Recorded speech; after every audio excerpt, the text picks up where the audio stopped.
ये स्वरों की मात्राएं, कैसे स्वर की मात्राएं होती हैं वे व्यंजन में लगती हैं। अर्थात यहाँ पर जो मात्राएं हैं उनके बारे में हम देखेंगे। आपने हिंदी में भी मात्राओं को देखा होगा, समझा होगा, तो यहाँ पर भी वही चीज है। इसके बारे में आप ध्यान से देखें कि स्वर की मात्राएं, तो ये अ, आ, ई, उ, री, ए, ऐ, ओ। व्यंजनों में अब हमें ये तो पता है कि जो स्वर की मात्राएं होती हैं व्यंजनानी व्यंजनों में लगती हैं। मात्रा कैसे लगती हैं? अ की मात्रा जो है वो स्वर दिखाई देता है लेकिन वो मात्रा नहीं होती। लेकिन बड़े आ की मात्रा ऐसी लगती है, छोटी की मात्रा ऐसे लगती है, बड़ी की मात्रा ऐसे लगती है। छोटी ऊ की मात्रा लेफ्ट साइड को घूमती है और बड़े ऊ की मात्रा राइट हैंड साइड को घूमती है। री की मात्रा, ये जो नीचे ये गोल घूम रहा है यही नीचे किसी भी व्यंजन में ये लग जाता है, तो ये री की मात्रा हो गई। बड़ी री की मात्रा 2 बार घुमाने से, यानी एक बार, और बड़ी दीर्घ दीर्घ मात्रा ऐसे घुमाई जाती 2 बार। और री में ये ऐसे लगता है, ल में री ये लग गया।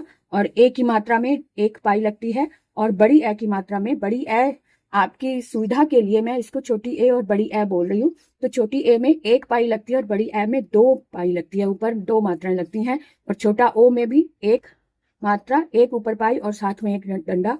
और औ में 2 पाई और 1 डंडा इस तरह से लगता है। तो इसको अब देखें कि व्यंजनों में ये मात्राएं कैसे लगती हैं। अब जैसे ये क ख ग घ ङ, ये क वर्ग दिया हुआ है, तो क वर्ग में क का की कु कु, जब इसकी मात्राएं लग जाती तो इसको ऐसे पढ़ते हैं, क का की कु कु, क्री क्री, री, ये क में री लगा ना, क्री, के कई, को कऊ ना, ऐसे बन गया। अब आगे देखें, ख में भी इसी तरह से ख खा खी, तो ख में जब आ लग जाता है तो इसका हल हट जाता है, तो इसकी ये पहचान है। अगर हल नहीं लगा तो उसमें अ जुड़ा हुआ है। ख और खा करेंगे, ख खा खी खु क्री क्री, क्रिल, खे खई को खऊ, ऐसे इसको लिखा। तो इसी तरह से सारी मात्राओं को हम, ग है तो ग में ये वाली मात्राओं को जोड़ते चले जाएंगे, इस तरह से इसको मिलाते चले जाएंगे।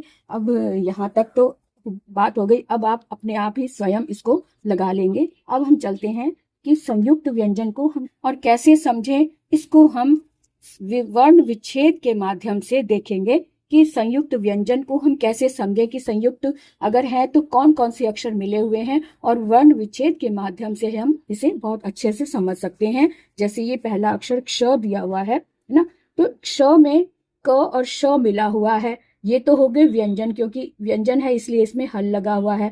और इसमें जब हम अ मिलाएंगे तब हम इसको बोल पाते हैं, उच्चारण कर पाएंगे। क्ष कहते हैं, अ का उच्चारण, अ का स्वर मिलाकर क्ष ऐसे बोल पाएंगे। तो इसको लिखेंगे। अब ये कक्षा शब्द दिया हुआ है, कक्षा शब्द को हम कैसे समझे कि एक तो क है, इसमें क में हल लगाया और इसमें से अ को अलग कर लिया, ये तो हो गया क अ क। और क्ष जो है क श और धन आ, इसको आप प्लस अपनी सुविधा के लिए प्लस भी कह सकते हैं, योग भी कह सकते हैं और धन भी कह सकते हैं। तो क श और धन आ क्योंकि ये बड़ा आ है, बड़े आ की मात्रा इसलिए ये बड़ा आ। तो क श से क्ष और आ कक्षा, कक्षा ये हो गया। इसमें क और श मिला इसलिए इसकी साउंड में भी क और श की आवाज आती है, क्षा, कक्षा ऐसे बोलते हैं ना। अब देखो त्र में भी 2 हैं संयुक्त स्वर हैं, त्र में भी संयुक्त व्यंजन है। कौन कौन से? त और र, और प्लस आ इसलिए कहेंगे कि जब आ इसमें मिलेगा तभी हम त्र की आवाज निकाल पाएंगे, इसे हम त्र मुंह से बोल पाएंगे। तो जैसे पत्रम शब्द दिया हुआ है, पत्रम को हम कैसे देखें? प प और त्र है तो त र और अ, ये तो त्र हो गया। आगे म है, म में हल लगा हुआ है, इसका मतलब इसमें कोई स्वर नहीं है, तो इसको हम एज इट इज म हल वाला लगा देंगे इसमें, है ना। आगे देखो ज्ञ, ये ज्ञ जो है तो इसमें ज और य से ये ज बनता है और प्लस आ बन गया, तो ज य है तो अ ज्य, ज्य हो गया। ज्ञानम है, इसको बोलने में लोग सभी ज्ञा बोलते हैं लेकिन एक्चुअल में ये ज्य ही होता है क्योंकि इसमें ज और य मिला हुआ है। तो ज्ञानम कैसे लिखेंगे? ज य और प्लस आ, तो जो भी दो व्यंजन मिले दोनों में हम हल जरूर लगाएंगे, ये ध्यान रखना, क्योंकि हल अगर लगा है तभी वो व्यंजन है, और व्यंजन में अगर हल नहीं लगा तो इसका मतलब इसमें स्वर मिक्स किया हुआ है। अब ये ज य और साथ में आ होगा तब ये ज्या बनेगा, या न न और म में हल लगा इसलिए इसको एज इट इज म हल लगा देंगे, ज्ञानम।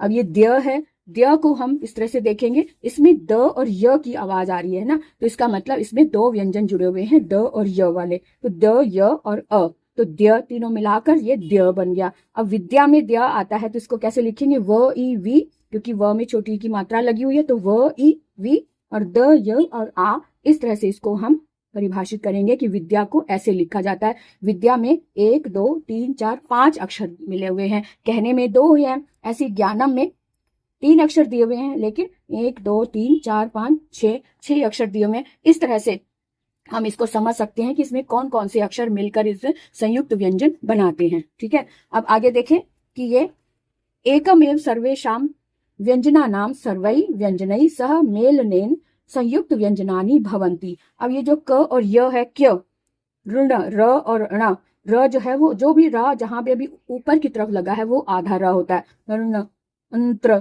ये वाले संयुक्त व्यंजन है, आधे अक्षर मिलाकर इनको हम पूरे अक्षर कैसे बनाए इसमें देखें। किसी शब्द के अंदर ये वाले आधे अक्षरों को हम जब जोड़ते हैं तब वो शब्द क्या बनता है, इस तरह से आधा क और य है तो चाणक्य, क्य लग गया चाणक्य, चाणक्य हो गया। अर्ण लगा है तो अर्णव, क्योंकि र की साउंड अणा से पहले आएगी, अर्णवः अर्णवः। अंत्र लगा है तो मंत्रः मंत्रः। ठीक है, उसके बाद देखो ये क्र है तो क्र में क्रमः इस तरह से लगा, इंद्र लगा है तो इंद्रः, ष्ठ्य लगा है तो ओष्ठ्यः, द्यम ये लगा है द्म, द और म तो पद्म, ष्ट्र लगा है तो उष्ट्र, न्ध्य आधा न ध आधा ध और य यानी 2 आधे अक्षर हैं तो संध्या, इस तरह से इसको लिखेंगे। संध्या में आधा न भी है और आधा ध भी है तो मिलकर संध्या हो गया ना।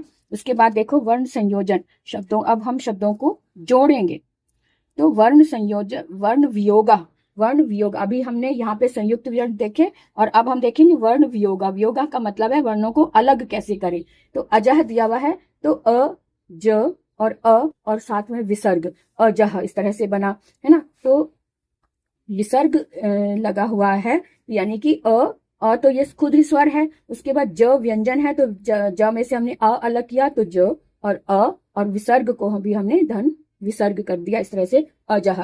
रामा है तो र आ, इस तरह र में से हमने अ अलग किया, र में हल लगाया, और आ बड़ा आ है ये आ, और म में हल लगाया और अ को अलग किया और साथ में विसर्ग है ना, इस तरह से रा र आ म अ ह रामः।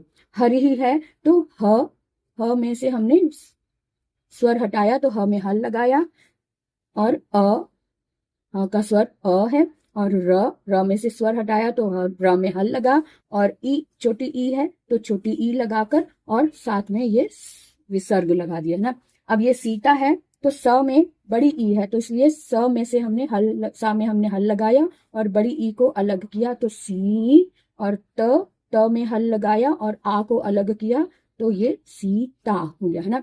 अब गुरु है तो ग में ऊ लगा हुआ है तो ग में हल लगाया, छोटे ऊ को अलग किया और र लगाया, र में हल लगाया, र में से स्वर को अलग किया, यहाँ भी छोटा ऊ है और साथ में ये स्वर, ये विसर्ग हो गया, साथ में ये विसर्ग हो गया था। तो वधू, व में से हमने अ अलग किया तो व अ, ध में से ऊ अलग किया तो ध में हल लग गया और बड़ा ऊ और साथ में ये विसर्ग ना। ऋषि में री खुद ही स्वर है, री को अलग किया, श से हमने स्वर अलग किया तो श पे हल लगा, और छोटी ई है तो छोटी ई लगा दिया और साथ में विसर्ग लग गया, तो ऋषि इस तरह से बन गया है ना। अब इधर भी देख ले, मातृणम है तो देखो इसमें डबल री 2 बार घुमाया हुआ, इसका मतलब दीर्घ री बना हुआ है।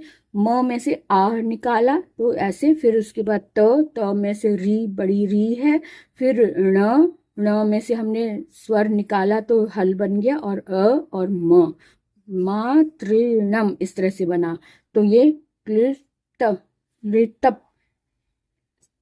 कृतम, तो क ल, ल में जब री लगती है तो इस तरह से ये री, और प आधा प है तो प, त में से हमने स्वर हटाया तो इसमें भी हल लग गया, और अ और म, क्लिप तम।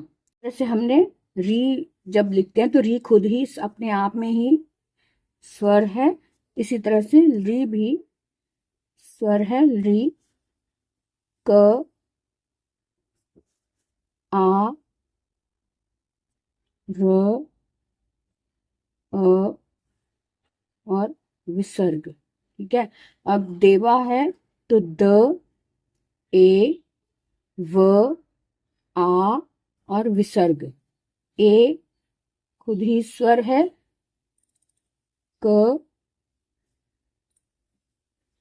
ए, क, अ और विसर्ग। ओ